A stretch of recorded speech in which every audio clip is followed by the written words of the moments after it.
Trustee Rule. Aye. Trustee Here. Zick. Here. President Samari. Here. All right, if we could stand for the pledge of allegiance.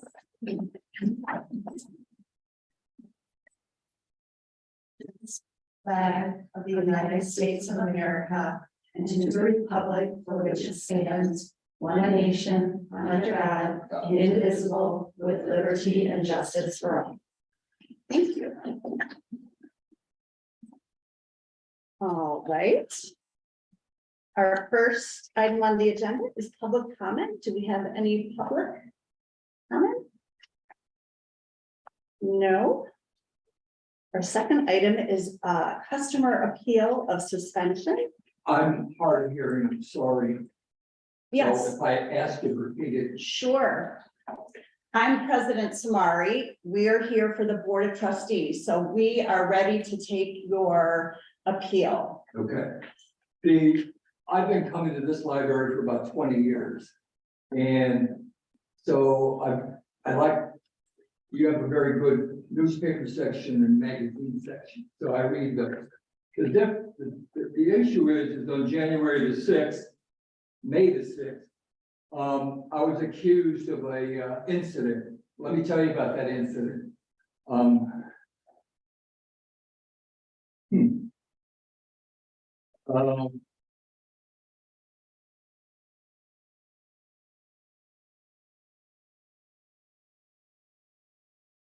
The incident is that I was following some young boy. That's not the case. There's several lies in here. He says that I asked him to come to my car. I did not. And he said, do I have a car? I said, yes, I do. And I pointed or either nodded in the direction my car was, and I left. The deal was, I came down about the same time he did, and we got in this nice looking Jeep. I walked by the driver's side and looked at it. And I turned left behind it, and I came back up and I'm looking at it, and he rolled his window down halfway. And I said, what's up? And he says, just finishing my study break or whatever. And I did not ask him any pertinent questions per se of doing anything in particular. And he said, do I have a car? And I thought, well, I guess he thinks I want to ride. I said, yeah, I have a car. I pointed to where it was and I walked over, and I left then and walked over to my car. Never said anything about, if you read the transcript, never said anything about having incident with him, period. I got in my car. By the time I got my car up there, I get in and started it. He was on the left side of the parking lot with his car. And I backed out, drove by him, looked, and he's doing this waiting. And I said, I don't know what that's all about. So I drove over to the exit out of the parking ramp, and I drove straight out to, I believe it is James Street. And I took a right because I was going to Walmart, but I've taken the long way around. So that's what I did, and I left. And the only words I said to him was, nice car. And he says, yeah. And I said, what's up? And he says, I said, nice car. And he said, I said, what's up? And he says, just finishing my study break. And I said, oh. And then he says, you don't have a car? I said, yeah, I have a car. It's right there, over there by the wall. And so I assumed he was asking me if I wanted to ride. I didn't want to ride. So I walked away, walked over, got in my car, started it up. Now he moved his parking spot and came all the way around and parked his car, still running on the library grounds. I backed out, went forward, and he's still doing this waving stuff. So I kept going, took a right, went out, got on James Street. In the interim, he had turned around and come back and gone up to whatever that street is, north and south. And then he took a left. And by that time, I was up to the stop sign on James, and he drove by me into the church's parking lot. And I looked over at him as I was going through the stop sign, and he's still waving this stuff, and I had no idea what he is talking about. So that's the long and the short of it, and I guess he called the police because he said that I had made an advancement to him as a child or whatever, or to words to that effect. Never did. Only thing I said, nice car, what's happening? You're breaking your study brake? And he says, yeah. He says, you don't have a car? I said, yeah, I got a car. So I assumed he was asking me if I wanted to ride. I didn't want to ride. And I never asked for any favors, sexual or otherwise. And never asked for a study brake and come to my car. Wouldn't want him in my car. And then I left. And so the incident was he reported it, and I left the area to drive over to get down to Walmart. And evidently the police showed up and he gave them his story that I was trying to entrap him in, trying to see if he wanted to do sexual acts or something. Never said that, never intended that. All I was doing is looking at his nice new Jeep. Spectacular. And I never drove behind him. He says I drove behind him. I couldn't have driven behind him because I backed out, drove by him, went out of the underground, got over to James and went out at the stop sign, went out to James and go forward. He was up on the lateral street. No way could I have been behind him. No way. And that's another lie. And well, the gist of it is he had no witnesses. He had no, according to my lawyer, had no witnesses and he had no police. So there is an incident. The police officer has to see it. And if not, he wasn't there, there has to be a witness. There wasn't a witness. So he's just spewing this stuff out like this, and that's why the officer couldn't take an action. But your library board, your library security provided them all my pertinent information that they've got, which is not right under the Privacy Act of the United States. You can't be giving him that. But anyway, he had my name from the security guy and said that we've had incidents with Mr. Romero before. I would like to see those incidences he's got. I don't know. And then he says he told the cop, which he shouldn't have, because that's the cop's incident report. And he said that we're going to suspend Dennis for a year. Well, and then he said, I'm going to ask the management to suspend him permanently. Well,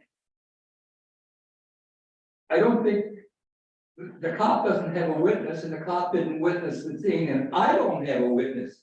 To prove a negative is very hard. I can't prove that unless I had a witness saying, no, I didn't do that. No, I didn't follow him. I did not follow that kid in his car. I went out the library, up and over James down to Walmart. And then the cop said he called me. Well, and then he got the phone number from your security people. Well, I never got up and I never got the message. And he said Dennis didn't answer, but he never text messaged me to show up at the precinct so I could tell my side of the story. I never heard about it until almost sometime later. Two of your security people showed up with badges and said, get out, get out. And I said, what? And they said, the incident. What incident? And he said, the one on Saturday. And I said, well, it's news to me. So I left after he gave me the particular piece of paper to leave. And after I got it, and now that I've read the report since you mailed it to me, the kid lied. That's a fraud. I'm going to get him to court. He's going to have to testify under oath, and I'm going to have to testify under oath. Now, this is not a big thing per se, but I'm 78 years old, it's my integrity, you know? And then the cop looks up and says, no, he's not a registered sex offender. Well, that last part of that report, all that shouldn't have happened. If security wanted to later on bring me back and hit me up for something, that's fine, but the police didn't have any witnesses, nor did the cop see it. I don't have any witnesses, nor did the cop see it. So you can't, that type of complaint, which is assault or battery. I never touched the kid, never, just looked at his car, walked away when the window was still rolled down, went to my car, backed out, went, took a right, got on James and left. Nothing more than that. And if the kid wants to testify to that under oath, or that's fine, but that's a lie. I never asked him for any sexual favors. I never indicated sexual favors. I was just looking at his car. That's all I was doing. And then when he said, do I have a car? What's that for? But then later on, I realized what he was saying. Do I want to ride? I don't want to ride. I walked over and got in my car. By the time I got in my car, he was parked there, his car running, facing me. I pulled out, backed out, drove by him, and exited out of the library. Now, this is heartbreaking for me at 78 years old, you know? And also, you know, the security people, they wanted to render a 1-year suspension, and they did right away. Said you're gone for 1 year, and then I read the police report, and he told the police, he said, well, we're going to try to suspend him permanently. And so I read that, but the gist of this whole thing here is the police did their work correctly, according to my lawyer. There was no witness, he didn't see it, he couldn't pull up charges against me, or I couldn't pull up accusations against him, because I didn't know that he was talking to the police. And then the other thing is, you guys have a policy of doing something, but you have to have somebody that is making that threat and saying he's smoking, he's sleeping, or whatever, and then you can apply your policy. You can't apply your policy to what the police did. The police said it was administratively closed, which my lawyer says was correct. He had no evidence. So, and had he not, your security people had not provided him with my car and my phone number and that stuff, and social security number, the cop wouldn't have had nothing. He wouldn't have known. But your people provided him to that. He still came up, the cop still came up with no allegation or no incident to be proceeded against.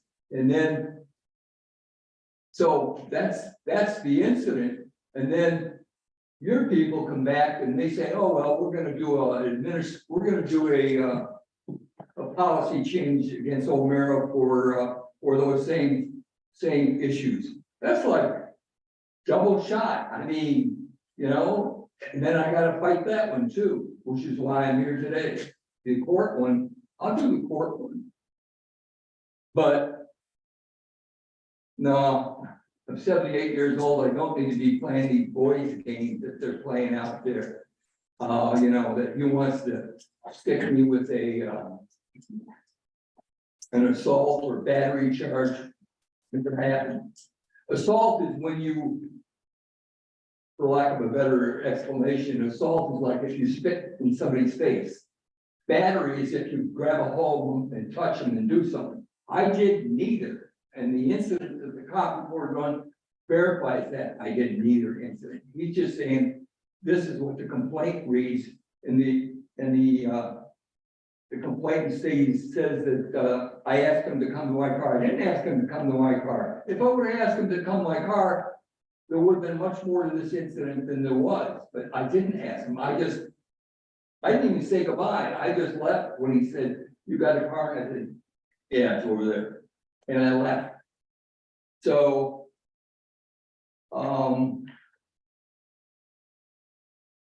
for for sure, this security guard says we have several incidents. I have no knowledge of those incidents, and if he has a record on me, I want to see those incidents. And the Mr. Mayor. reason, I apologize. I'm Andy, I'm the vice president. You have 3 minutes left. thank you. And. Okay, I forget what I'm talking about, but. Well, anyway, that's it, and. And I don't see anything where you guys took official action to suspend me for a year. Now I'm down at Mount Prospect Library. One of your guards that works up here is watching me. When I left, I got there at 2 and read the Wall Street Journal. I left about 5 o'clock. I walked right by him and I was walking down the steps.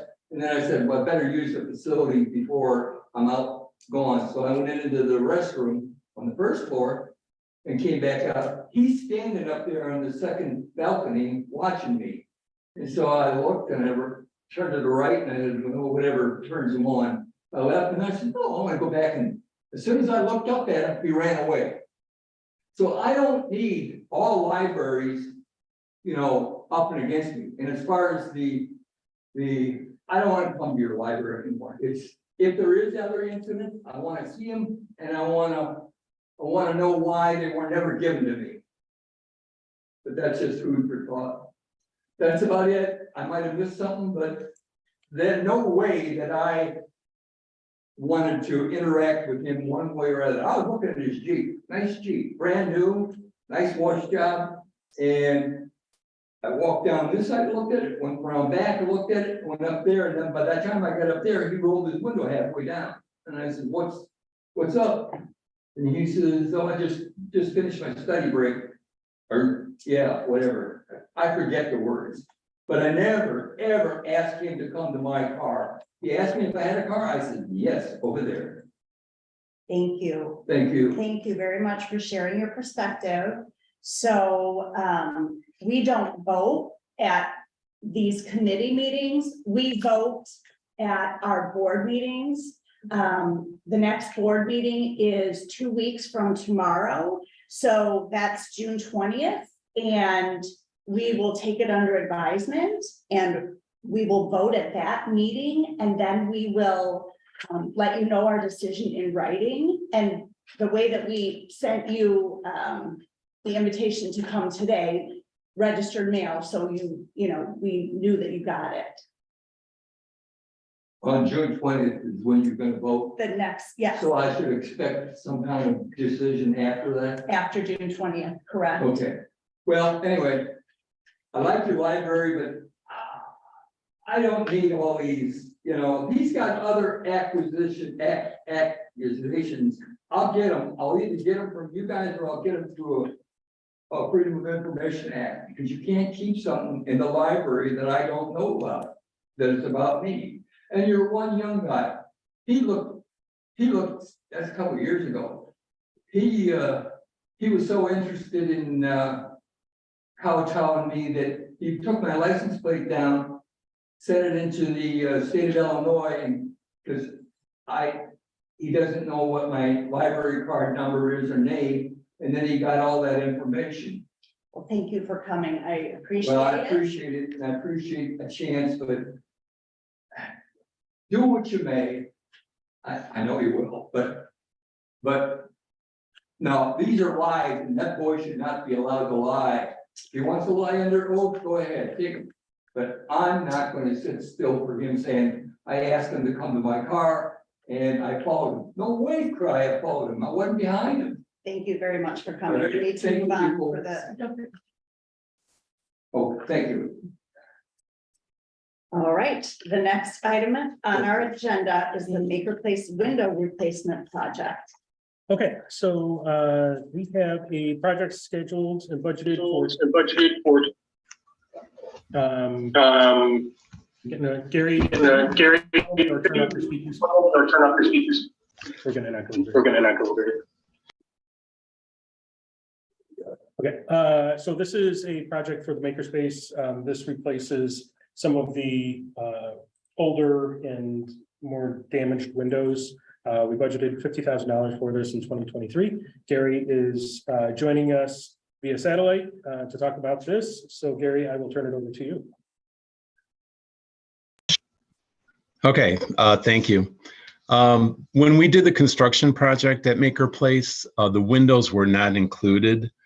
I think mainly because we were on a pretty tight budget with the project, and there were some things that seemed like they were more important at the time.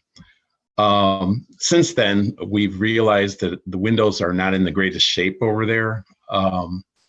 I've worked with Maker Place staff to identify which were the worst windows, and we've gone over it a number of times.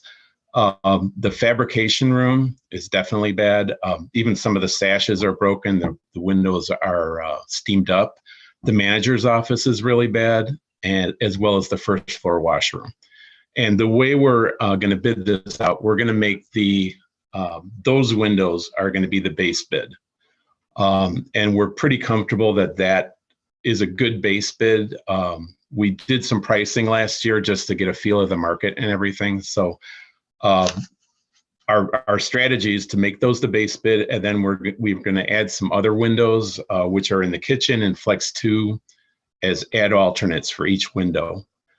So we'll see where the bids come in, and then add whatever windows we can to get them installed this year. We did work with Williams to complete some drawings for us, because this will be a permit job we'll have to take to the village.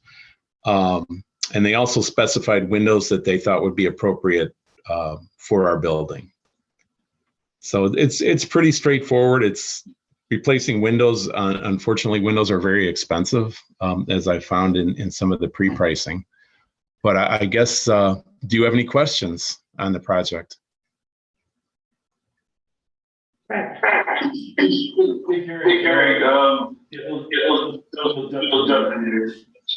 How many windows are? How many windows for this project? Yeah. The base bid, let's see, approximately, I'm going to say between 12 and 15 windows. I don't have the drawing in front of me. In the whole building, there are 39. And we've got another, go ahead. No, I was gonna say, during the time, are we gonna have to shut down the Maker Place at all? All those windows to be redone? We're going to have to kind of stagger these, the installation of these things. I can't see us closing down the whole building and then having all the windows open. So what we'll probably do is try to get early starts and get as many of these things in the morning. And we've also got Fridays and Mondays that we can have the work done as well.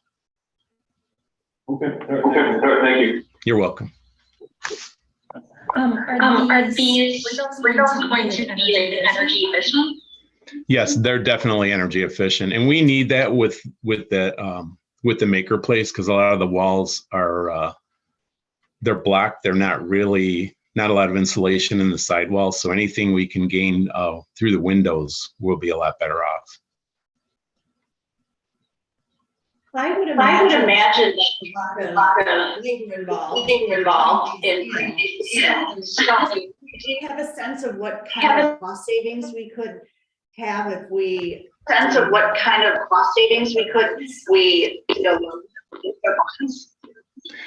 We haven't done any calculations on the cost savings yet on the windows.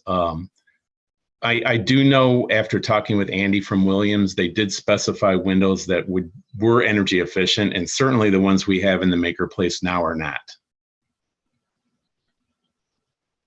Does anyone else have any? Yes, I have a question. I see that you said that they're difficult to open in the time between now and when they are replaced. Is there any safety hazard if there's a fire or something that they have to be broken or that? I don't think that's an issue. I think more of the thing, they were very difficult to lock. If any of you have older houses and you have double hung windows, and when they're not in line properly, it's very difficult to get them to latch and lock closed. And I think that's kind of our problem. They're all openable, but they're not the easiest to. not like a new window would be. Okay, thank you. Okay, thank you. You're welcome. One more. Is Is the flex to space by the by the fabrication straight ahead when you walk in? Yeah, it's on the right, when you walk in the front door.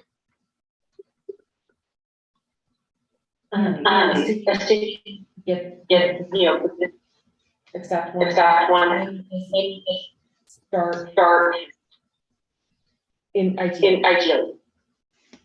I'm sorry, you broke up there. I didn't hear what you were saying.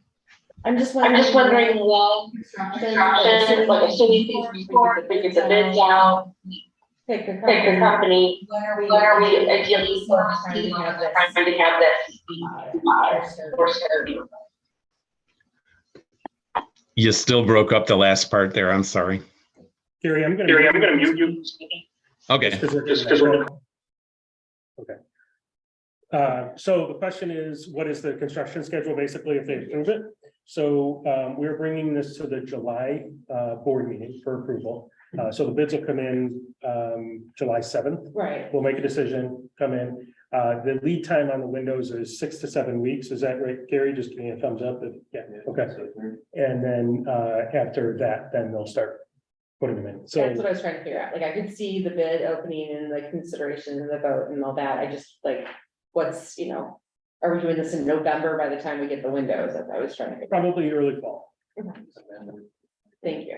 Yeah, I'm getting it. I had that from Gary, so that's good. Thank you, Gary. Great, thank you very much.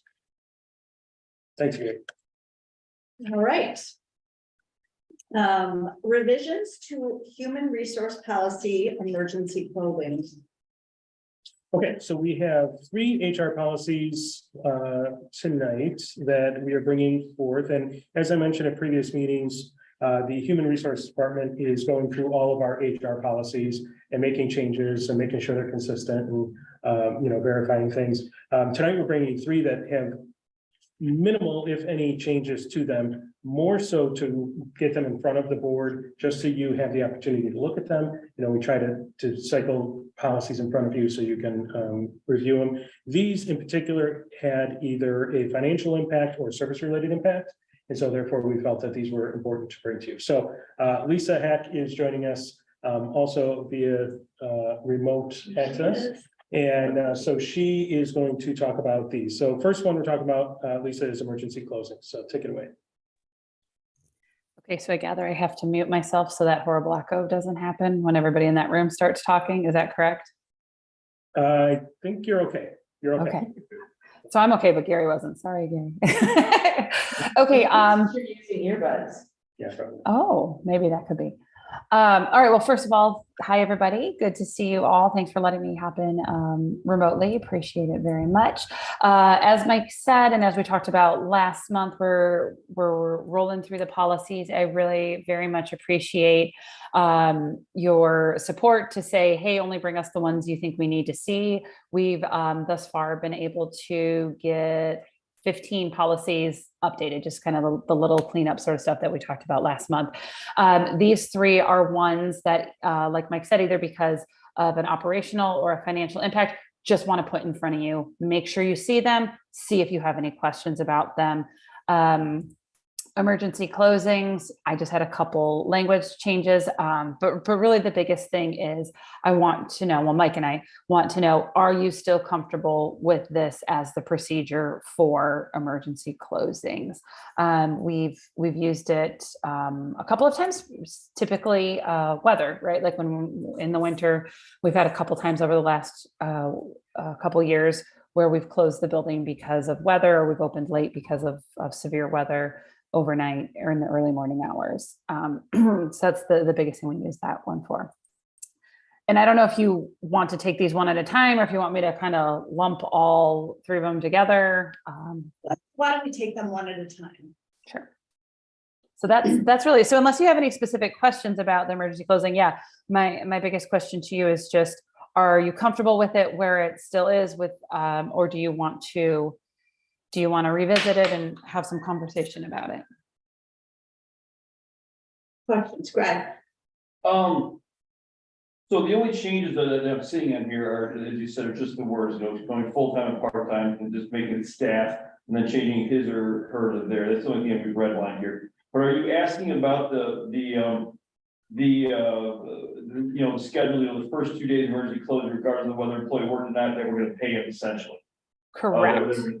So is that the type of thing that you're concerned about, whether or not we still want to go ahead with that type of procedure? Yeah, I mean, quite honestly, any of the things. The first paragraph calls out the different type of emergencies. The second one talks about the pay. So the third paragraph, I think, is fine.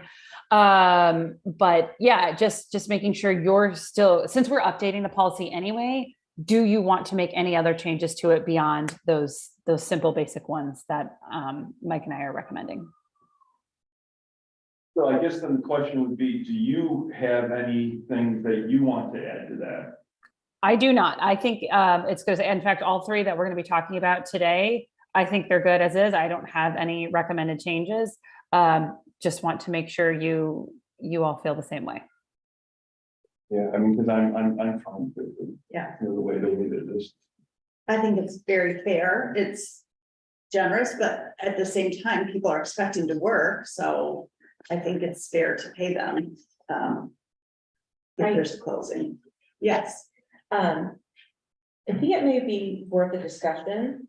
Well, okay, so the first paragraph, we talk about specifics. The pandemic is not one of those, right? Not that we have another pandemic, but I don't know if that's considered emergency or whatever. Obviously 2 days is very different than what we've just gone through. And then I'm just trying to, I'm not sure if I have the answer here. I'm trying to feel it out. But I know from working with my staff that I had asked them to come in for additional work. They're counting on that. Like they've already earmarked that for groceries or that weekend away, or they just got their Taylor Swift tickets, whatever it is. And so I don't know, like I guess in my mind, the tweaking could be, and I don't know how you do your scheduling. Like, is it a permanent schedule or is it like it comes out every other week or once a month or whatever? But, maybe that's some sort of verbiage about like scheduled hours will be covered for those 2 days. Or I don't know. I just. Yeah, Andy, I think we do a pretty good job of that. The first line of a sentence, the second paragraph says staff scheduled to work on the days, calls that out. And then the last sentence of that talks about if something goes beyond 2 days, then we're going to talk with the board about it.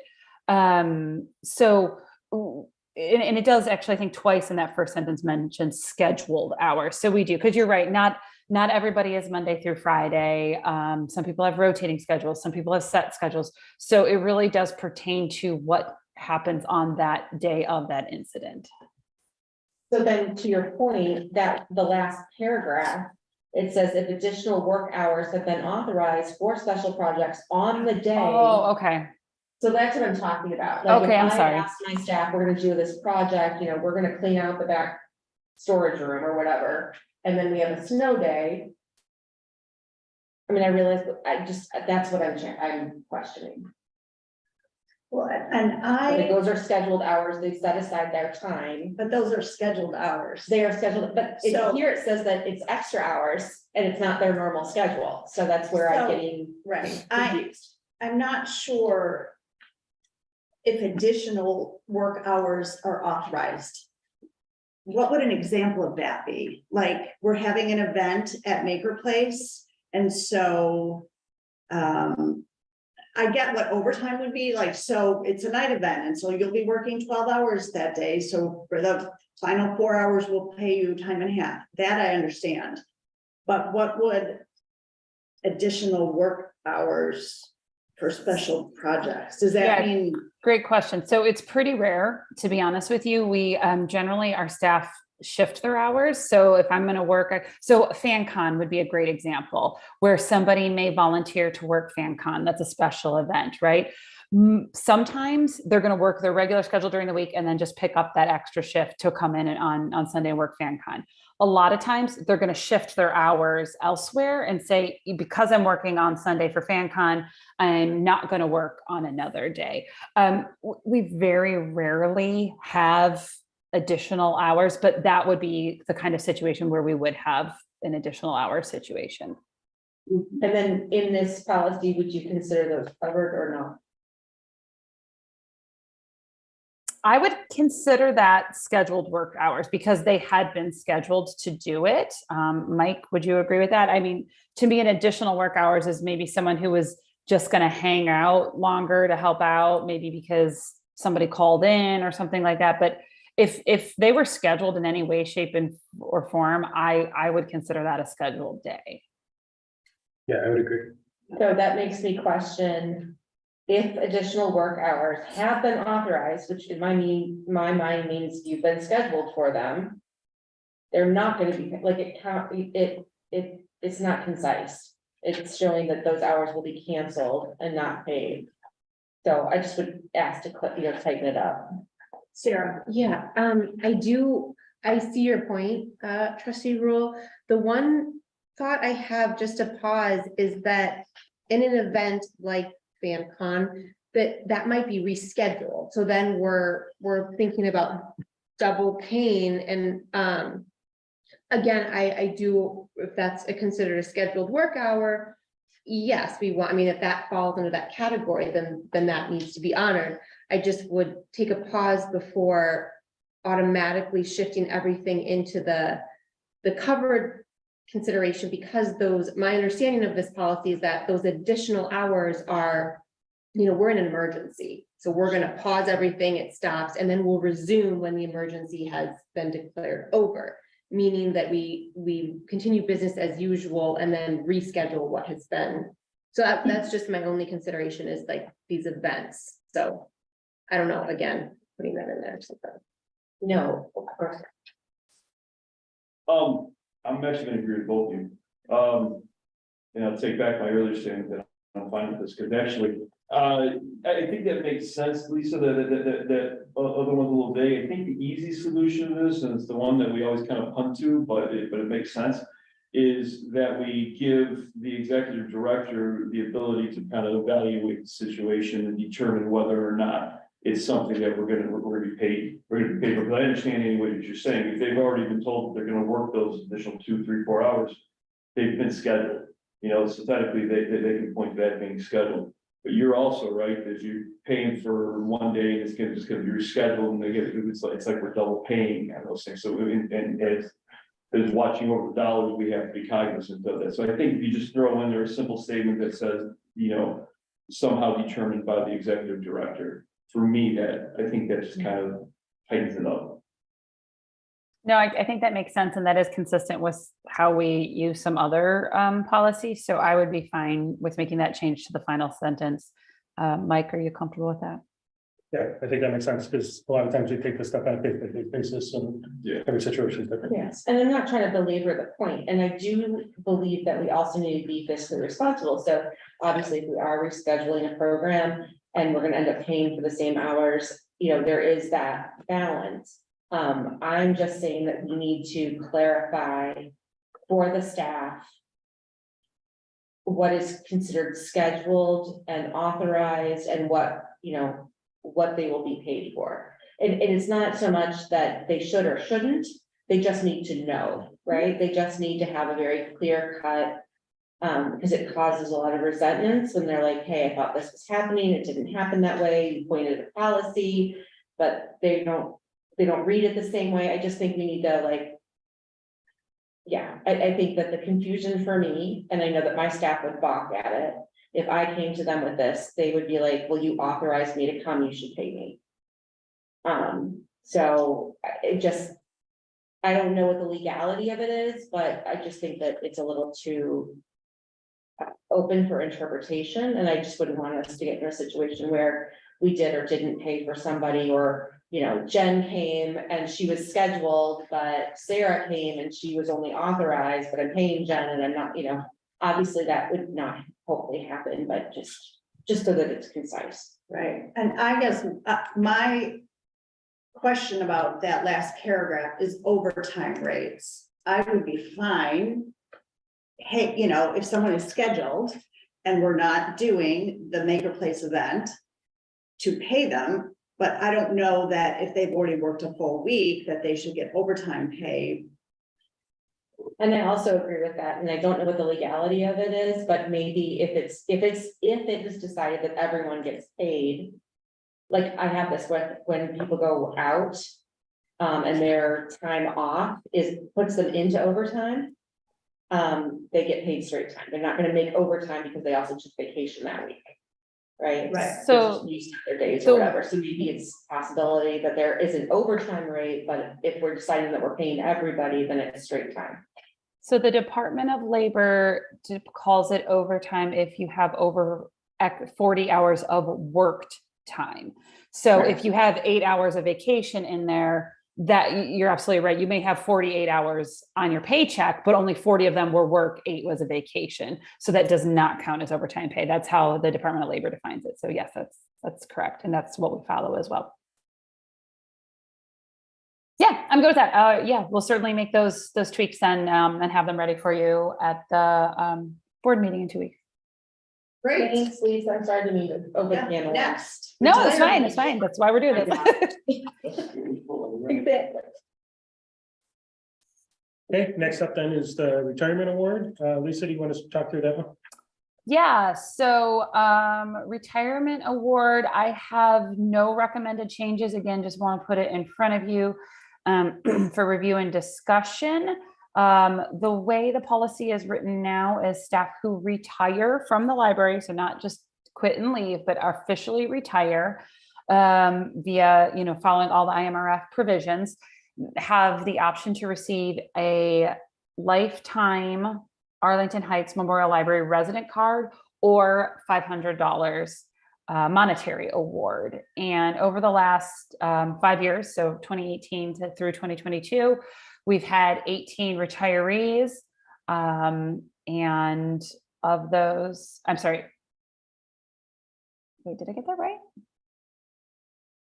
Yeah, okay, sorry. 18 retirees who chose a $500 cash award and 12 who chose the lifetime library card. So we have a pretty, as far as I'm concerned, pretty even split in terms of what people are interested in.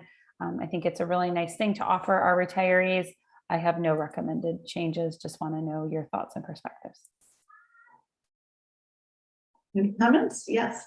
Just out of curiosity, purely curiosity, the people who choose the lifetime card, are they typically people who don't reside in Arlington Heights? I would assume. Yes. Okay. Our library card's worth a lot.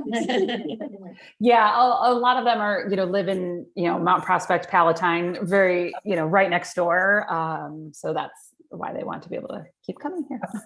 Can I just say, I think it's lovely that we do this. Yeah, it's a nice, Really it's really nice. nice. Shows, every little bit of gratitude that you can show the people who hold this library together is good job. I think it's pretty awesome that many people that don't live in Arlington Heights choose the library card. I mean, they could just, use their own local library and get a LinkedIn book from here once in a while, but anyway, So that's a good one. All We're right, proud to next. have finished their career here. Okay, next up is tuition reimbursement. So this one again, we had just very minimal changes, not really why we brought it to for just review.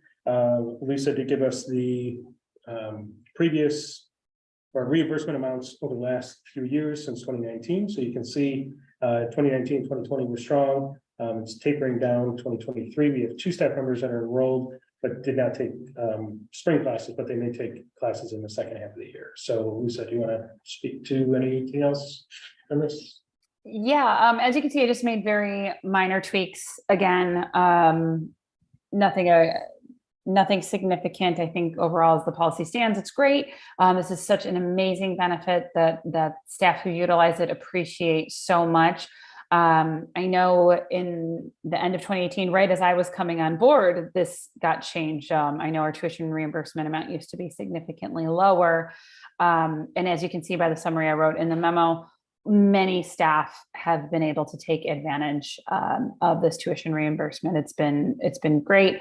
So I have no specific recommended changes, but definitely want to know, from your perspective, as far as how it's set up, are you still comfortable with how everything is? It does basically follow IRS guidelines in terms of the 5,000 before things start getting wonky with taxing and whatnot. 5,000 per year. Sorry, I should have clarified that. Yeah, so I think it's a really great benefit that we offer. Thank you for letting us offer it. And while we don't have a lot of folks enrolled right now, I do think it's a little bit cyclical, right? The people who were really wanting to work on their degrees have now finished them. And we're kind of in a little bit of a lull. There's a couple who are sort of more starting theirs out and getting going. So it's hard to predict long-term who all is going to use it, but I think having it there and ready and available when people want it is such a great benefit for us to be able to help our people. Yeah, I just had a point of, I'm sorry, No, go could you- a point of clarification that I just didn't understand for when, so second to last, third to last paragraph. So it starts with employees who voluntarily leave the library. So I'm going with the next sentence, employees who leave the library within 1 year of receipt of a tuition benefit will be expected to repay the tuition reimbursement, unless blah, blah, blah. Is that for that last year or is it in total that has been received? It's been last year. Okay, so even if they've taken for 3 years, it's only the last year that they received. Right, the benefit. just that last year payout. Okay, Yeah, we do a 12-month look back. okay. How long in general, because they're working probably full-time, maybe a lot of hours part-time, how long does it take someone to generally, do you find staff takes to get a degree? The MLS? The MLS. Yeah. So, yeah, I'd say anywhere between 2 to 4 years, depending on the individual, the program, how quickly they take classes. Some programs require you to do classes straight through without breaks. Some programs allow you to take breaks. But about 2 years, sounds right. Anyone else? Yeah, I just, I noticed in 2020, I assume that it reached the max because of the pandemic and people were going back to school. What would it have reached? Do you know if it, because it caps at 25,000, right? We have it budgeted. So if a bunch of people went back to school, do you know, did you have to turn people down? Would it have been much higher? Yeah. So actually the interesting thing is it was nothing to do with the pandemic. They were all people who had been enrolled already Okay. Before the pandemic even hit. Yeah, it would not have been significantly higher. I want to say it would have been like 28, maybe. Yeah, it wasn't a huge difference. And we did, there was one person who we wasn't able to receive the full amount of reimbursement that they would have otherwise, because we hit the budget max. And then just for the readability, to receive tuition reimbursement, should it say employee shall do the steps or must, or employee should take the following steps? I mean, it's just like a word, but it just. Yeah, I mean, I then suppose that's a notify HR, complete the tuition reimbursement. I tend to keep things super simple, but I mean, we can do whatever. No, that's fine. I was just reading that and it kind of, I had to stop and. Yeah, no, I get what you're saying. Understood what it was doing. Mhm. That's good. I think it's a great policy. My question, kind of piggybacks on Stacy's regarding, when we hit that max for our budget. How is it determined who, gets is it timestamped by who submitted first, or how does that work? I'll let Lisa answer that. Yeah, essentially, yes. In this case, it was actually very simple because the person didn't submit all of their stuff it was their very last semester of school, I think. And they hadn't gotten their stuff submitted on time. But Mike and I did talk about it. And we made the exception, like, because we had been allowing them the tuition reimbursement, even though they didn't get it to us timely. We're like, okay, we're still going to go ahead and give it to them, even though they missed the deadline. But at that point we were, and when I say they missed the deadline, they missed it by like half the semester. It was like midterm time by the time they were like, oh, I never submitted my tuition reimbursement request. And we do request it to be submitted, you know, around before or around the time classes start. So it was a pretty easy decision. We've never been that close that it's had to be too much of an issue, but I do date stamp everything when it comes in, when I receive it, so that I know and I have that tracked. So that's how you would deal with it in the future, is by who sends it in first? Yes. Did you have a question, Greg? Yeah, I mean, Lisa, yeah, this is a great program. I remember when we upped these numbers, and we were, I think everybody on the board was just thrilled with that. But I'm just curious, your changes on here, are they legal changes? You know, instead of just saying all employees, you know, saying the full-time, part-time benefit of part-time, and then striking out the except substitute seasonal employees. I take it those full-time, seasonal employees do not fall in one of those full-time, part-time benefit or part-time. Right. So since 2018, when this policy was created, we changed the employment categories. Seasonal employees was never actually an official term of it was just a common nomenclature we used. So it's changing out to use the terms that align with our other policies. So full-time, part-time benefited, and part-time, those are the employment classifications we have for people. And then we define it, you know, it's broken out by hours. And then the changing from employees to staff, all of our policies say employees, not staff. Again, staff is our common nomenclature, not what we use in our like formal written documents. Does that make sense? Yes. So if we don't end up using any or all of the budget, this kind of gets into the budget discussion a little bit, but what ends up happening with that budget?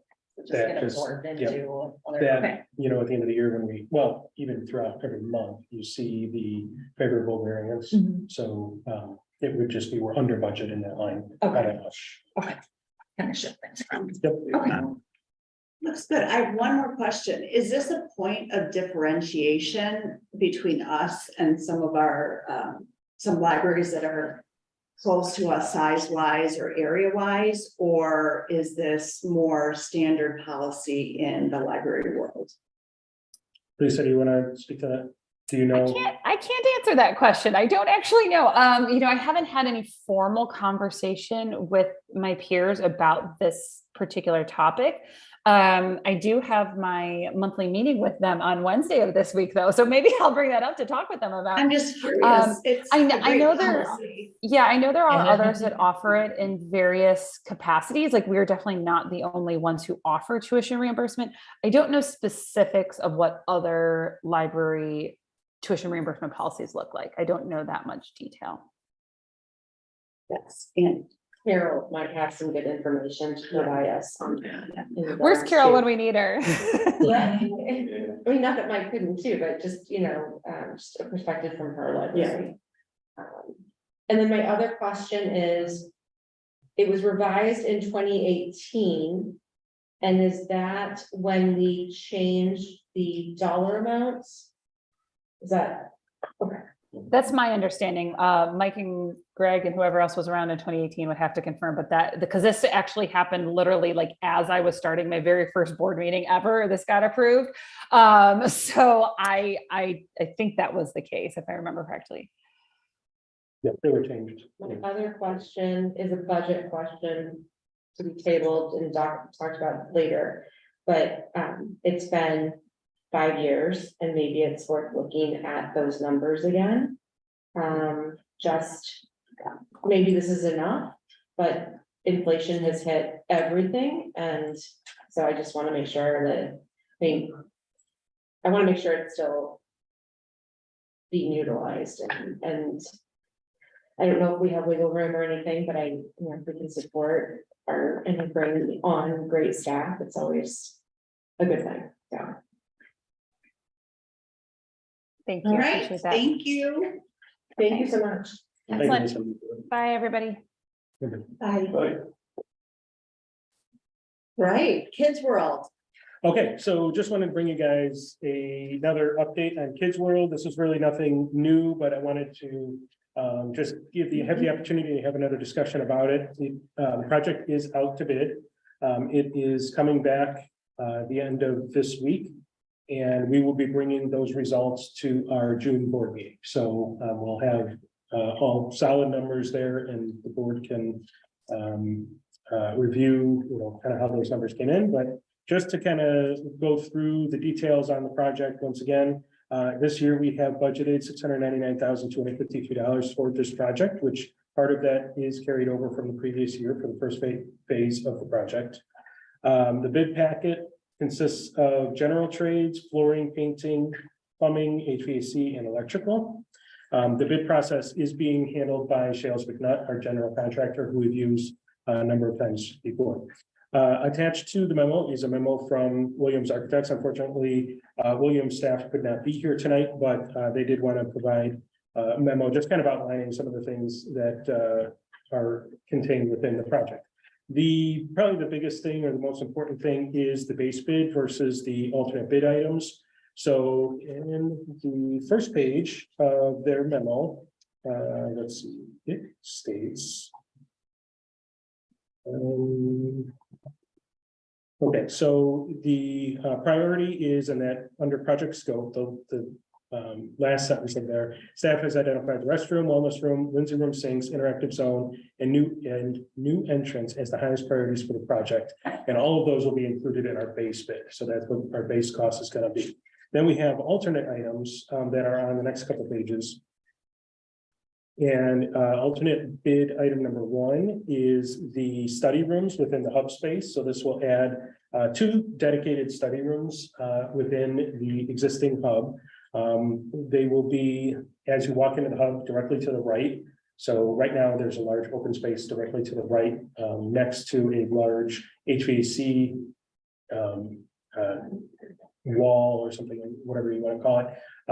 That separates the main space from another cubicle or another small room within the hub. That will be split up into 2 study rooms. So it'll be a study room. If you're looking at the hub from the outside, there'll be a study room on the very far right, which is kind of already existing. And then there'll be another one on the left of that large HVAC area, or that almost looks like a chimney or something. Yep, that's it.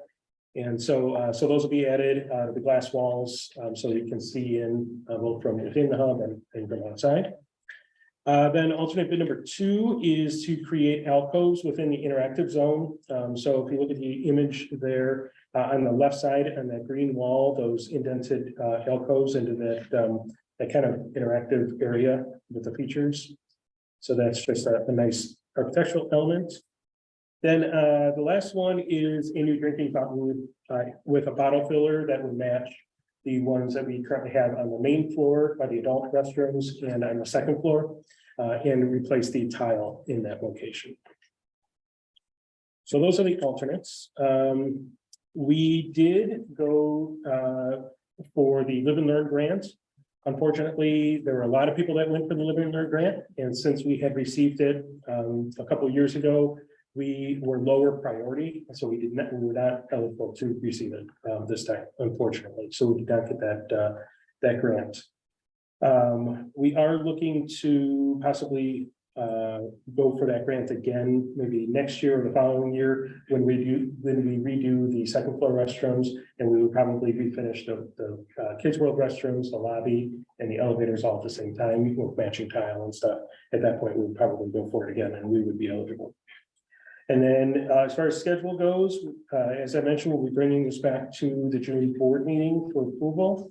Once it's approved, we'll engage with contractors to get rolling, and then we are planning for fall construction. So it will take a month or 2 to do the construction. We are planning on likely closing the entire department for a majority of the construction.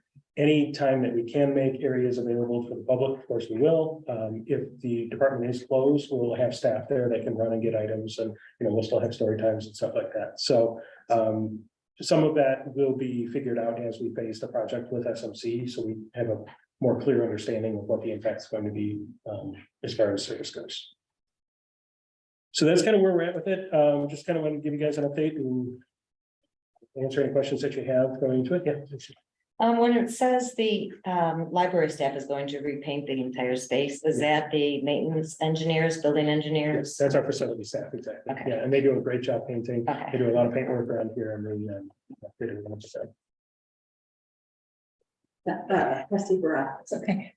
For the alternates, is there like a priority order for those? No, well, our staff had a priority order. But what we'll do is we'll look at them when we get them back and then determine, you Okay. know, with the money that we have Yeah, remaining. maybe we have, you know, for Exactly. this one, but not these. Okay, okay.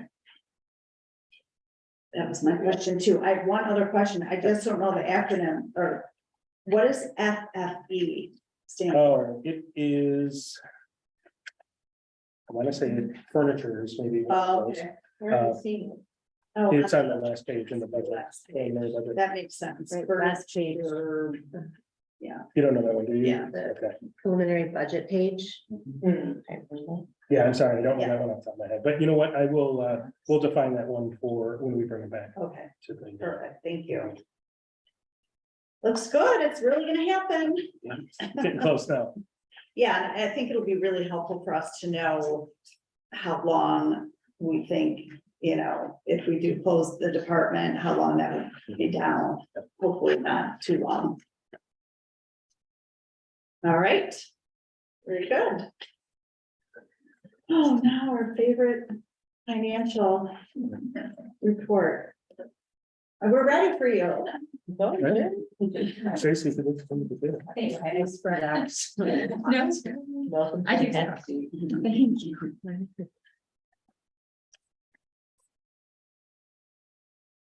It's your favorite, isn't it? Yeah, My favorite. we like to save our Lincoln Heights money. Okay, so last month you guys heard the overview of the draft of the audited report for 2022. So kind of, that will get issued later this month, formally, once the village side of that is all said and done. So you see it again just for approval, but really turning our attention now forward to 2022 or 2024. So you have the budget timetable in front of you first. And you know, really the bolded dates are the ones I think you as the board would care the most about.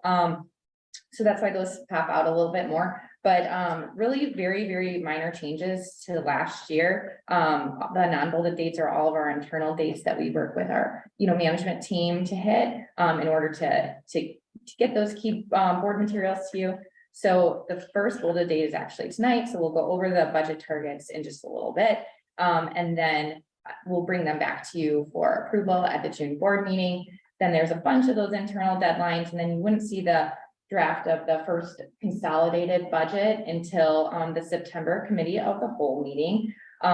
That first draft remains at that September 5th meeting. That is the Tuesday after Labor Day is currently scheduled. So if for any reason that date were to change or get pushed back, we'd be able to, it wouldn't cause any sort of major disruption on our end at all. So we'll just keep an eye out for that, but that's the date we'll work towards. Then you would see it again after kind of input from you all at the October committee of the whole, and that would be what we would kind of consider a more final draft or more close to final draft. Then it would come back for approval at the October board meeting on October 17th. And that date's actually a week earlier than last year. That's a minor change just because last year was the anomaly really because of ILA. The October board meeting had been pushed back a week. So it's actually a lot better for us to have it at the 17th date as far as getting to the village what they need for publishing the budget and hitting those deadlines. It was a little tight last year, but that this is kind of more the normalized timing. And then in November for Trustee Gala, this is mostly for you. We do bring the final but approved budget to one of the village's committee of the whole meetings and kind of present, you know, the numbers and your thoughts and kind of just an overview of projects and things like that. So that's all I have for the timeline. It's pretty standard. We will roll it out to the management team in the coming days so that we can get them started on some of those non-bolded dates. Great questions on the timeline or the process. questions? No? Okay, great. So then moving on to the budget targets and the long range fiscal plan. So some of you have seen these schedules, some of you it'll be your first time. So I'll just walk you through everything. One general reminder I'd like to start with is for a little disclaimer, this is a model, it's a forecasting model. So, you know, it's a tool, just look at it as a starting point. It will change, it will get refined as we go through the budgeting process and get more information from the various sources of each of these targets. And speaking of the sources, you can kind of see laid out on the budget targets that there are different sources of the information. So certain targets are set by you, the board, you know, the tax levy obviously is a major one, the major one. And then there are other targets that are set internally by staff. And then targets that are set in conjunction with the village, by the government, and also just by market conditions that we're facing. So as we get into it, we'll keep you posted of anything that does change. But disclaimers said, you know, let's if you look at the first 5 targets, those are really derived from the detail on the next page in the long range fiscal plan. So I'm actually going to start with that, and then I'll come back and I'll explain how that long range fiscal plan you know, sets those targets. So that's this one, looks like that. I'm sorry, I'm on the computer. What page are we on?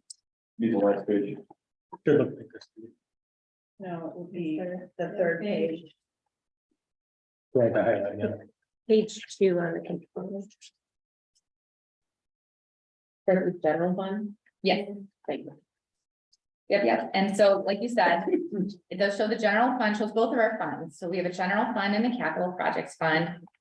So the general fund's at the top, capital projects fund, and going across the top, you'll see a number of years of information. And there's the first 2 columns are the last years of actuals. We know those numbers, those are set in stone.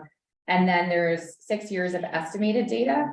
And so the way I like to think about it is that estimate for 2023, the year that we're currently in. So that's an estimate that's based on our current approved budget with a couple of tweaks, adjustments to make it closer to what we actually expect to happen. So, you know, we will adjust the expenditures down a little bit because we probably won't spend them all, you know, for things like salaries. So we do try to get it a little closer to what we really expect, but we don't have like a true full-blown projection at this time of the year. So it's a little bit more realistic, I guess, than the approved budget.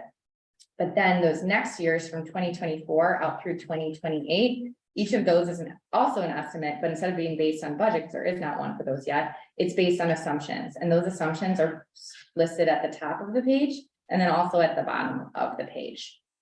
So all the numbers are presented in thousands, and each of the 2 fund balances, it starts with the beginning fund balance and it adds revenues, subtracts expenditures, and then you're going to arrive at an predicted ending fund balance. And so then at kind of midway through the page at the bottom of the operating fund section, there's this like highlighted, bolded, boxed row, like line T, like you couldn't ignore it if you tried. And I'm sure those of you who have seen this before know that's a really key metric on this file, because we do have an unrestricted general fund balance requirement in our policy that says we have to keep the general fund balance at no less than 4 months, 33%, and no more than 9 months or 75% of the coming year's expected annual operating expenditures. So that's doing that math for you. It will tell you if we think we're going to fall within that range over the coming years based on those assumptions. So to go over the assumptions, because that's how this is derived, if you start at the top, you can see it's actually the 3rd row at the top. I'm going to start with that one, the levy increase, because it's very important. We're working under the assumption that we will maintain a 0% tax levy increase for the library for the foreseeable future. And that's been a, you know, highly valued priority by the board. So we are happy to see that we can manage that with the other numbers. And so you'll also see that the loss and cost assumption, that's that middle row, it's gonna pop up from 1% to 2% in 2024. And that was approved by the village in March. So the village levies our taxes. That is not an increase to the levy itself. So if you're a taxing body in Cook County, you're allowed to add up to 5% of an increase to recoup property taxes that you did not collect in the previous year. And as long as I've been here, I think for a long time, it's been set at the 1%. But the village does some analysis to see like, hey, what are we actually collecting from people? And it's been kind of trending low. So to recoup that, they approved an increase on that loss and cost factor in Cook County up to 2%. So it does obviously help us maintain a 0% true levy increase because they're going to try to recruit, get us to collect a little bit more money. So that is a significant change that you'll see. And then you can also see the third estimate at the top, the very top line, it kind of works from the bottom up, but that operating expenditures, 1% is the other operating expenditures increase that we're gonna communicate to the management team that, hey, you know, we know costs go up, we know you get to change things around, but if you can manage your department's expenses within 1%, that is the goal. That's the target for general operating expenditures. It's not to say they can't go over if they run into something, if they really want something special, they just need to submit an add-on request for those. And the administration team looks at those, every single one individually and considers them individually. But 1% is kind of the wiggle room we give the managers to work with. So that will impact rows H, I, and K. And then I just want to point out that also included in rows H and I is an additional adjustment for personnel costs, because you probably know that personnel costs are going to increase a lot more than 1% on many years, right? So we just want to make sure to factor in, an adjustment for what we actually, our best guess at what we would pay for those costs, because personnel costs are over 70% of our total expenditures. So we wouldn't want to just reflect a 1% increase, because I don't think that would give an accurate picture. So obviously with expenditures rising a little bit, 1% for other operating, more than that for salaries and benefits, which we'll talk about in a little more detail in a second. But then the tax levy increase staying at 0, revenue remaining relatively flat. You can easily sort of see that impact coming through the bolded line T. So you can look at how our ratio of funds to next year's expenditures, it was at that upper end of the range, but it's slowly ticking down over time. So it's just important to remember that the further out you go, the less accurate these become, because it's like assumptions on top of assumptions on top of assumptions. So we really don't try to trend out any further than 5 years. So that's this file. So then I'm going to take this file and explain how it then translates into this one. Some questions about this, just, so do we have any input into the loss cost assumption, or we just get that from the village and we? Yes, it was a done deal when I was Okay. informed of that from the village, yes. All right. And is there any implication in the fact that the past 2-year actuals, we actually, our unrestricted general fund should be no less than 4 months and no more than 75%. And both of those we went over a little bit. Yeah, I think some of that in 2022 has to do with capital projects that maybe didn't get done and we're real close. I mean, you could do. I just didn't know.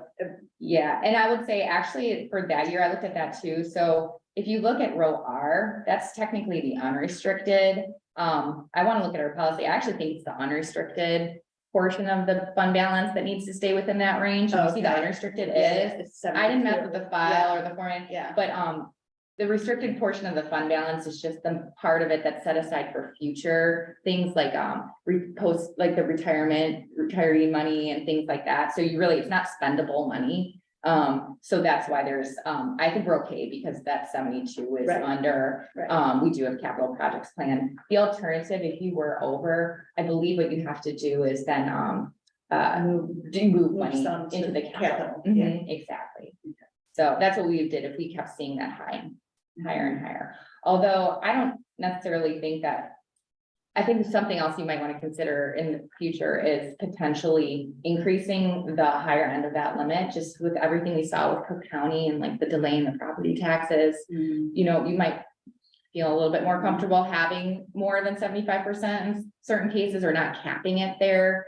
I know but if we had more, we'd just move it to capital and we could, a little bit of geography. So I don't know that it makes a huge difference, but being a Cook County body's like a little bit of a, Yeah. you know, what you're getting at sometimes, so just something to keep in mind, that would be a policy change in a different conversation, but, Okay, great, thank you. sure. Yes, Greg. Okay, Tracy, I gotta go back to that lost cost. You said that they voted on it, but to Amy's question though, I don't know if we got an answer actually. Do we have to follow that, what they said? I mean, are we legally obliged to follow that? I guess I don't know 100% for sure, but I think we do, as them levying our taxes, being part of that tax levy bill that goes out. I think so. Now, they do ask us what we want in terms of the actual levy increase. We tell them what to do for that, but not for the loss and cost of county factor. But I think that would be like a question for like Tom Keeney. Yeah, I just, because we've got a lot of money, we always do. And it just seems kind of like we're going back out and saying, hey, we want another 2% where we're trying to not increase our tax levy at all. It just, I don't, just doesn't feel right. So I'd just like to know, I mean, are they telling us that we have to do that? Because you had said something, because I thought it was a Cook County thing actually, and not necessarily a village board thing. Well, Cook County, I think, gives you the right to levy, to increase, or apply that factor up to 5%, but you decide what factor within 0 to 5% you want to do. And there's some analysis that the village performs from as being the ones who collected through Cook County, that they, have decided that they didn't collect as much as they have in previous years, trying to recoup a little bit more. Because I take it that lost cost is because that's the only thing going up for the real estate taxes, so I didn't do the math, but I'm guessing it's that 2%. Since we're not doing a levy increase in line C. Oh, yeah, that's exactly what that is. That's exactly that, right? Yeah. Okay. All right. President Simone. Oh, sorry. Yeah, go ahead. Just along those lines, just trustee Zick, I would just ask some caution as far as the language too, that we have a lot of money, because I think there's some recognition that it's also well budgeted. So I think that as you acknowledged too, that our staff and finance team really are very cognizant of what has been budgeted and seen, the long range fiscal plan as well, that yes, there are the funds, but it's also very conservatively budgeted on both ends and really thoughtful. So just the language that for people that are watching or listening, that it is that you're being very cognizant, and I respect that. And we all are, in that wanting to make sure we're using taxpayer money responsibly, but that we have these funds because it's been managed, I feel, really responsibly, and the programs that we can provide. And we're talking about the employee offerings and keeping the staff, and it kind of all goes together. So just that, we do need to be aware of that, but then just, there's a reason for that too. That's all. All right, are there any other questions on this? Yeah, until the next thing I'll do is kind of all point out, that's what translates to there. And we can come back to this too. Okay. So then, that very first target, right, is exactly what we just talked about in terms of here's a target set by you, the board. We are able to keep it at 0%. So that's what I've shown on this target. And then, and line 2. So line 2 is sort of, that's a key one, because that's what I would call the maximum operating budget increase. It does exclude property and capital expenditures, because capital is on a different fund, but it really includes everything else from an operating standpoint. So you can kind of think of it as sort of a blended expected increase of all the targets that are then like in the lines below it. And I know that's not probably super clear from this format, but you can see that we are expecting the overall operating expenditure increase to be around 4% in 2024, which is less than we expected it to be this year. And the reason for that is really kind of made up of its components below. So what I'm gonna do is I'll just kind of take the components of that, and then that 4% will make a little bit more sense. So line 3 is our maximum increase in salary grades. As you know, we have a schedule of salary ranges for each position type. It was recently, redone based on the 2022 comp study. And then we shift those ranges annually based on guidance from the market. This year, preliminary CPI data indicates a shift of 3.1% right now for cost of living adjustment in 2024. That's not final. It's just based on numbers as of April. So we typically use that, preliminary COLA number as what we expect in terms of a range shift. And that doesn't mean that salaries are going to increase by that amount, or that's what we're building in terms of the math for the actual cost of salaries to increase. That's just what we're saying. We think maybe the ranges will maybe shift by, and then we'll obviously can look at all the people who are falling inside or outside of that range when we go to do merit increases. Line 4, though, that's the increase, the actual dollar amount increase in budgeted personal services.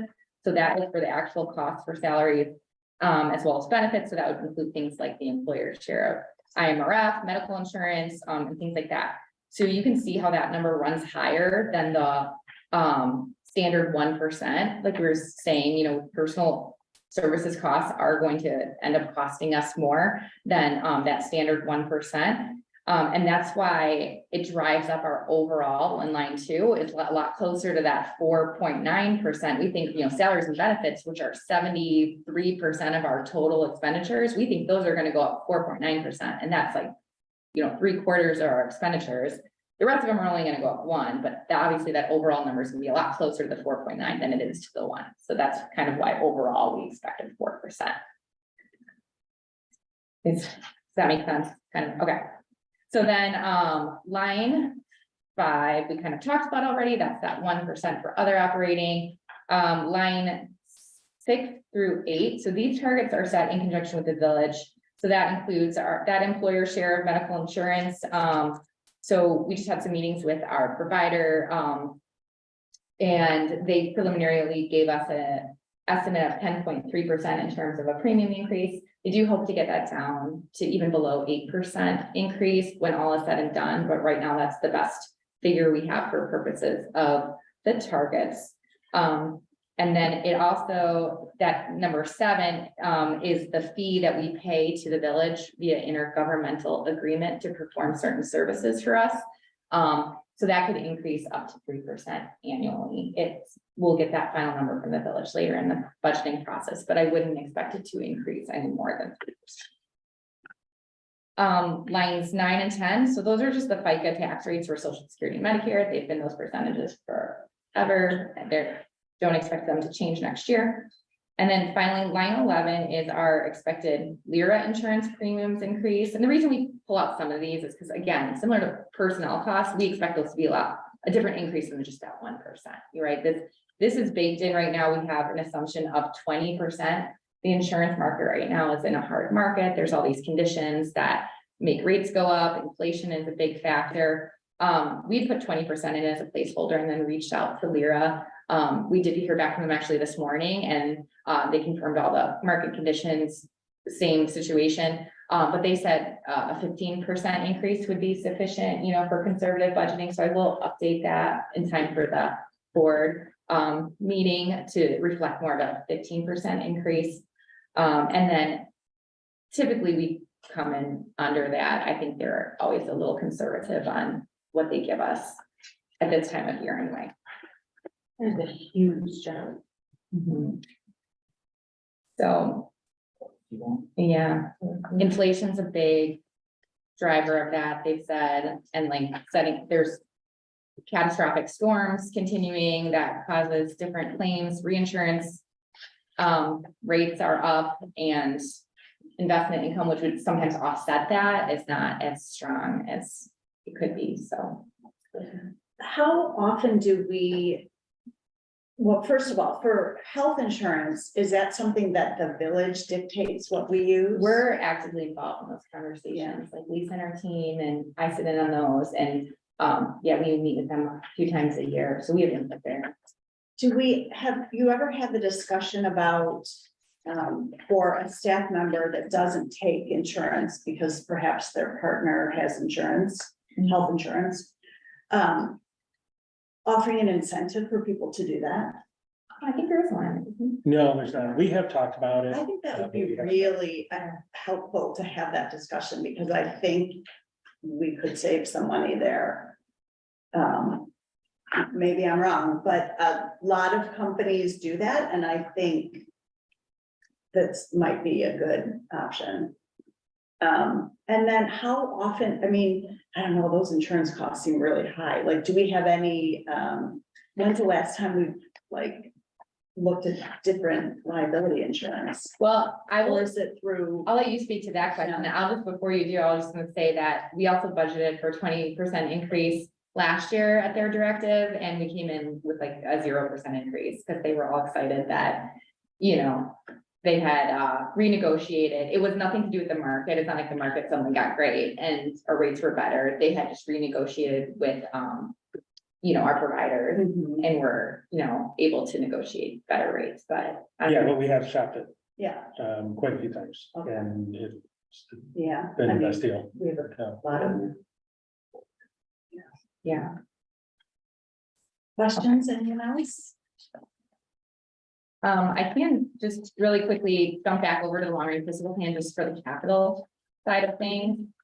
We want, if it's in the bottom section, I would just point out that that row AE is sort of what we have preliminarily planned in terms of capital projects. And if you flip one more page, this is like the hardest of all to read. So I will work on this for next time. This is, planned capital projects in the out years, to the best of our knowledge right now. So the library, does an engineering assessment every 7 years, and then, you know, the staff, you know, especially facilities, IT, Mike, all talking, kind of prioritize different projects, and, you know, look at what the engineers have recommended and what they think, and adjust it. So this has been adjusted by staff, and it's the latest version. I just have a question about the bookmobile. It feels like it's had a bit of, you know, it's out of service. Yes, we've had 3 instances of bullet leaks in the very recent past, and so it is currently in the shop, and we've asked them to really thoroughly investigate why this is happening. Because you don't just spring a bunch of leaks for no reason. So there's either a corrosion issue on the inside, or there is a something causing pressure to be built up in the cooling system, like a head gasket leak or something like that. So they're investigating that, and hopefully going to do But I see that's on the docket for 2025, It but is, yeah. every time, and you know, we're spending money every time we're fix it. And Yes, so we are planning to work with a consultant next year to go out and design one, and, you know, find the best manufacturer and all that stuff. It's quite a process. It's not like you can just go to, you know, the bookmobile store and buy one. So we're gonna work with them next year and then plan for 2025. The other reason it's on 2025 is we had some initial conversations with our foundation to see if they can help support it as well. So I want to give them a little time to fill the piggy bank. So, nice. Yeah. Okay, great. Any other budget questions? Thank you so much for explaining this to all of us. It was helpful for sure. I have to say that line T always gives me palpitations. And the first year I looked at this, I seriously came home and was just like, oh my God, we're gonna like go bankrupt in like 20, whatever, but it never ends up being that, because it's just the projections. It looks scary. Too far out. Yeah, too far out. Yes. I mean, we still have 40%. That is in perspective. But thank you. All right. Library cards. Okay, so every year the board reviews and considers renewing the non-resident library card availability and fees. So this is what we're bringing to you this evening. The fee for the card is figured using the general mathematical formula, and that is on page 2 of the memo. We have looked at the other ways of coming to the cost of the card. And that is the tax bill method, the general mathematical formula, and then adopting an average non-resident fee in the system area. That one really doesn't apply to us. So it's either the tax bill method or the general mathematical formula. We have tried the tax bill method in the past, but it doesn't really work that well. And it's a lot more work for the customer and the staff. So we feel that the general mathematical formula is the best way to go. So the new fee for next year will be $474. That is a slight increase over last year of $442. And that would be effective July 1st. Nice. So, and then also just to point out that we do provide the option of a 6-month non-resident card term, so people can pay it in payments. And then we also we have adopted the Public Act 1020843, the unincorporated minors, or minors living in unincorporated areas, having the ability to get a card at no charge from us. So those are 2 factors that help make it a little bit more accessible. And 2 people this year have purchased a card, I think, right? I feel like more than last year. I remember seeing that in the budget. Couple people. You're right. I almost think there were more than that. Yeah. Oh, cool. Yeah. This is money. Nice. Yeah. And then 9 cards were supplied to minors at no charge. Good. So 9 cards. 9 cards were supplied at no charge to minors, and then 4 cards were purchased. That was this year so far. Right. Retirees lifetime. Yeah, right, right. Worth it. All right, very good. Our next agenda item is other. Does anyone have another? I have 2 things I just wanted to mention before we forget. One was staff day, which was tremendous. I was here for most of the day and really it was very inspiring. I felt like, hopefully you felt it. It felt like people were really mingling with people in other departments, and the keynote speaker was fabulous.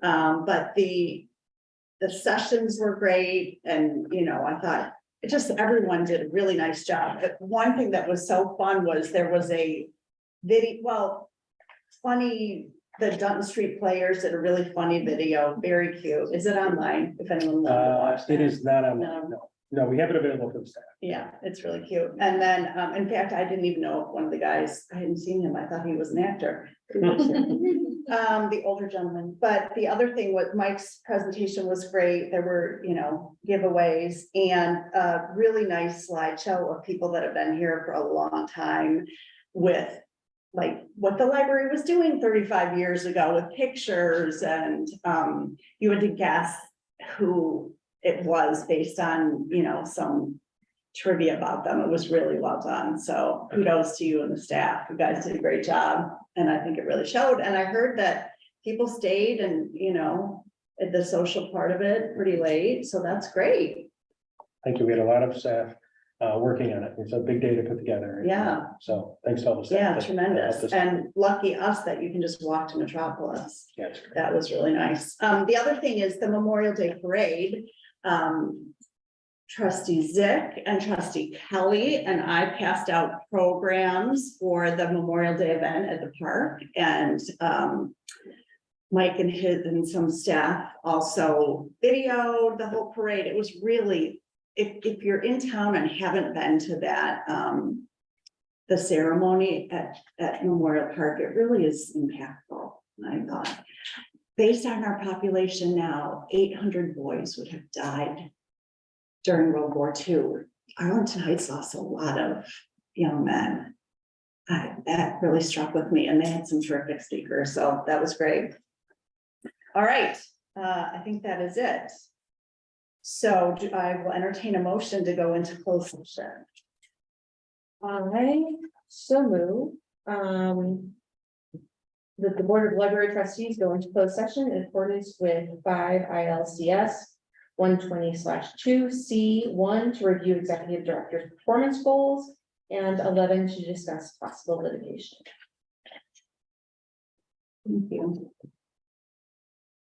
You need a Just second. give me a second. Oh, I'll sign. I'm sorry, yeah. I'm like, am I allowed? Yeah. All in favor? Aye. Aye. Very good. Do we need to take a bathroom break? Then we need I would love to just run Okay. it 2 Well, seconds. you do that.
Do I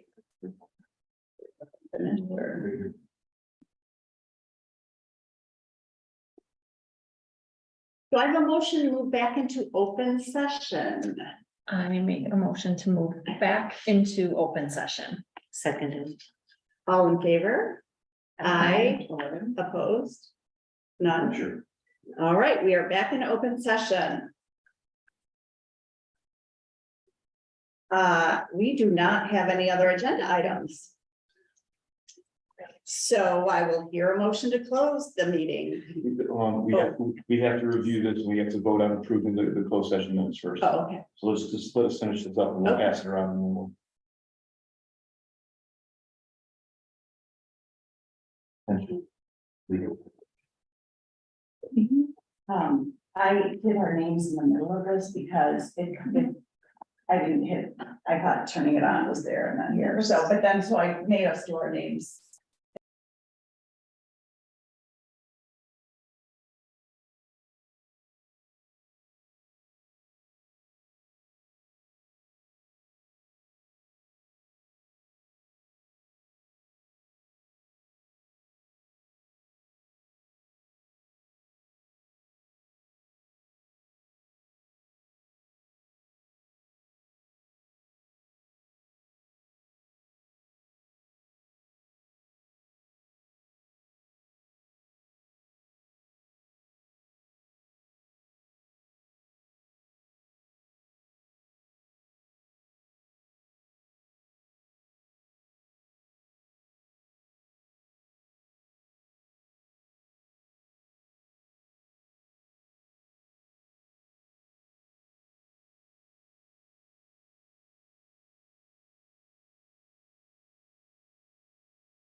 Okay. So I move that we approve the closed session minutes for, what's the date, January or June? June 5th, 2023 closed session minutes. Right, yeah. All in favor? Aye. Aye. Now. We'll do a roll call. Oh, yeah, and the recording thing, you should probably do a roll call too. Is that turned on actually? It is on. It is on. Okay. We needed, we usually do a roll call. Yeah, when we come back. Yeah, roll call. Right. Do we have to do one roll call for what we just did though? Right? Or no? We're doing this a little backwards. Yeah. Let's do a roll call for who came into open So session. who's it? This is a roll call for the second open session of June 5th, 2023. Sarah Gower. Stacy Kelly. Andy Rule. Exactly. Jen Burrell. Amy Samari. Okay. Now I will entertain a motion to close the meeting. I move to adjourn the meeting of the Arlington Heights Memorial Library at 9:46 PM on June 5th. Second. Second, all in favor? Aye. We're Very done. good, motion carries. You got it.